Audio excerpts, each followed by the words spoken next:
Hello. Jai Shri Ram. And as a representative of youth of Mangalore, I have a small request because Independence Day is approaching. I want you to at least say once Jai Hind. If you please can say Jai Hind once, it will be a pride to Mangalore. देखिए, एक तो आपने जय श्री राम कहा है, लेकिन हमारे यहाँ लोग सीताराम बोलते हैं। हाँ।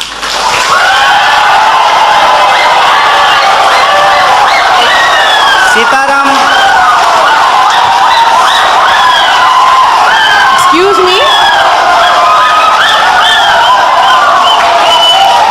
आप लोग सीताराम भी बोलो, ये लोग इनखिलाफ जिंदाबाद बोलेगा। पर मेरा एक ही क्वेश्चन है आपके पास। Dear sir, a few minutes before you have मैं आपके दूसरे सवाल का जवाब दे देता हूँ। नहीं, मुझे नहीं चाहिए आपका जवाब। ये सीताराम जय श्री राम का कोई फर्क कोई पड़ता है तो मेरा जवाब की जवाब नहीं। And one small question, sir. You were saying about emotional politics regarding people thinking emotionally you are strong, so emotionally masses control. Yes, sir, we are emotional people, and we think the reality and emotion for us, we have one mother, we have one father, and what we believe is one, and we need a single, as a representative of a student, being from student background, I say, no leftist, no rightist, no ABVP, or no all so-called parties or polities. Why don't you stand for one nation? Why don't you stand for one student power? Why do we need one side Zindabad, one side Inkhilab, one side Jai Hind, and one side your favorite Mr. Madam? All those Rams, all whatever it is. Why don't you represent one? Why don't you represent one India? Why don't you represent one unity? Why don't you give us a single policy rather than saying all these what you have said with the due respects for you, with the due respects for your PhD? Why don't you please respect and please propose one unity and one topic saying which is uniting the entire country, so that the topic says youth is in the crossroad. And my dear sir, yes, youth is in the crossroad, but we are having set our eyes on the goals and we are on our path. Why don't you please say one policy for entire country? And if I permit, and I say, बोलो भारत माता की जय हिंद। आपका जो सवाल है कि आप एक का समर्थन क्यों नहीं करते हैं, देखिए बात यह है कि मेरी पैदाइश ही दो लोगों के मिलने से हुई है। मेरे माँ बाप की शादी नहीं होती तो हम पैदा नहीं होते। मेरे माँ और बाप दो लोगों की शादी हुई और ऑब्वियसली शादी होने के बाद जो वो किए होंगे उसके चलते हम पैदा हुए हैं, तो उसमें दो लोग मिले हैं।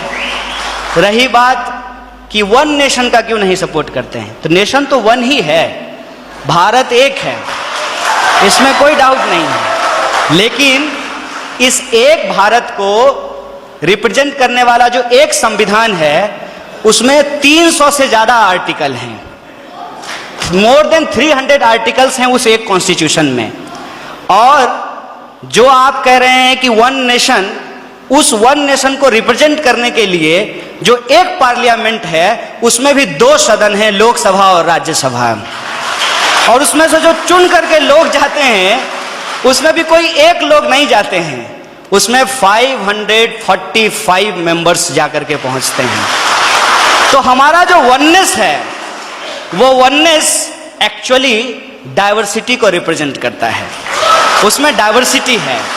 और आपने जो सवाल पूछा जय श्री राम आप बोलिए, ये आपकी आज़ादी है, आप जय श्री राम बोलिए, जय हनुमान बोलिए, आपको जो बोलना है बोलिए, क्योंकि इस बात को बोलने की इजाजत हमको हमारा संविधान देता है। इसीलिए मैं आपसे ये आग्रह करूंगा कि आप कभी कभी उस संविधान की भी जय बोलिए जो आपको बोलने की आज़ादी देता है।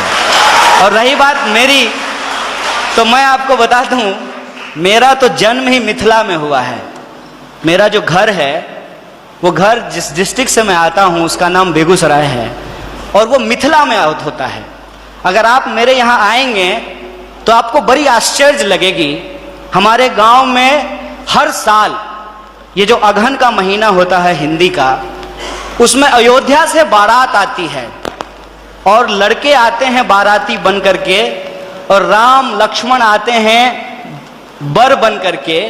और हमारे गांव में राम जानकी मंदिर है जहां पे हर साल राम विवाह होता है। और मैं मजेदार बात आपको बताता हूं, मिथिला के जो लोग होते हैं वो राम जी को गाली देते हैं। पता है क्यों? क्योंकि मिथिला राम जी का ससुराल है और इस लिहाज से वो राम जी को मजाक करते हैं।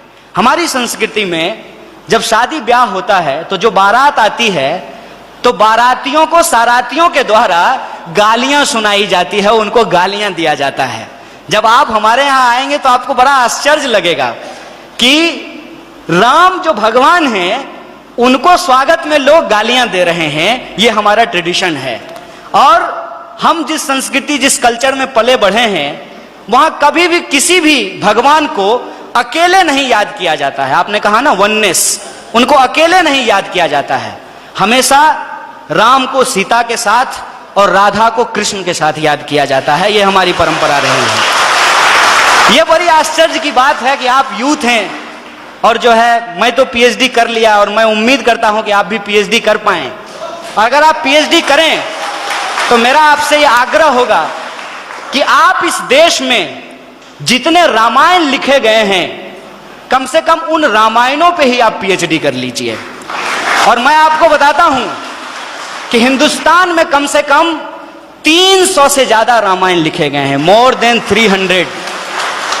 और मैं एक बार हिमाचल गया था।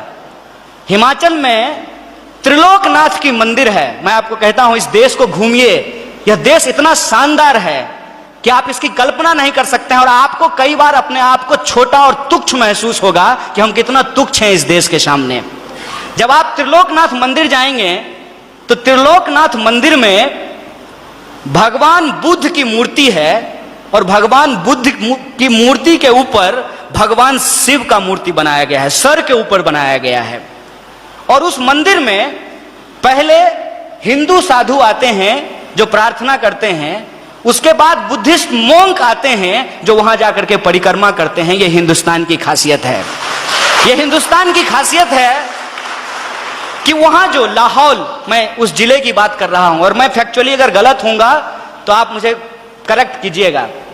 लाहौल जिले में जहां यह मंदिर है वहां की जो भाषा है लाहौली, वहां का जो रामायण है जो लाहौली भाषा में लिखी गई है, उस रामायण में सीता का अपहरण रावण नहीं करते हैं, बल्कि रावण सीता के पिताजी हैं। उस रामायण के हिसाब से सीता एक्चुअली रावण की बेटी है लाहौली रामायण के हिसाब से, और राम ने प्रेम विवाह करके सीता से शादी कर ली, इसलिए रावण और राम का युद्ध होता है। यह हिंदुस्तान की खासियत है। देखिए, आई डोंट नो कि आपको किसने और क्यों दिमाग में इन चीजों को डाला है, लेकिन मैं आपको कहता हूं कि इस देश में जो लोग पैदा हुए हैं उनके लिए इससे ज्यादा गौरव की बात नहीं हो सकती है। अगर आप हिमाचल जाएंगे तो आपको महसूस होगा कि आप स्विट्जरलैंड में हैं, और अगर आप मैंगलोर और गोवा के बीच पे सोएंगे तो आपको लगेगा जैसे मियामी के बीच पे लेटे हुए हैं। अगर आप इस देश के मैदानों में घूमेंगे तो आपको लगेगा कि ये अमेरिका के उस ग्रीन मैदान से भी ज्यादा बड़ा मैदान है। अगर आप दक्षिण के पठारों में घूमेंगे तो इसकी अपनी एक खास बात है। अगर आप छोटा नागपुर के पठारों में घूमेंगे तो वह खनिज संसाधनों से भरा हुआ है। मैं आपसे यही कहना चाहता हूं, आपका देश आपका है, जैसे आपकी मां आपकी है, और आप अपनी मां से यदि प्यार करते हैं तो यह आपका निजी मामला है। लेकिन जब आप रोड पे चल रहे हो, कोई आए कोई भी रंग का झंडा लेकर के और कोई भी नारा लगा करके, चाहे वो इनकलाब जिंदाबाद बोले या जय श्री राम बोले, वो नारा लगा करके, वो झंडा दिखा करके आपसे कहे कि तुम अपनी मां से प्यार करते हो, जरा करके दिखाओ, तो आपका क्या जवाब होगा? यह देश हमारा है, इस देश से हम प्यार करते हैं, और हमारे लिए इस बात को याद कीजिएगा, हमारे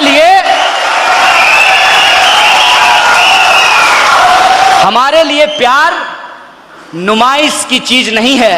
हम प्रेम करते हैं और अपने दिलों में लेकर के घूमते हैं। बहुत बहुत शुक्रिया, बहुत बहुत धन्यवाद।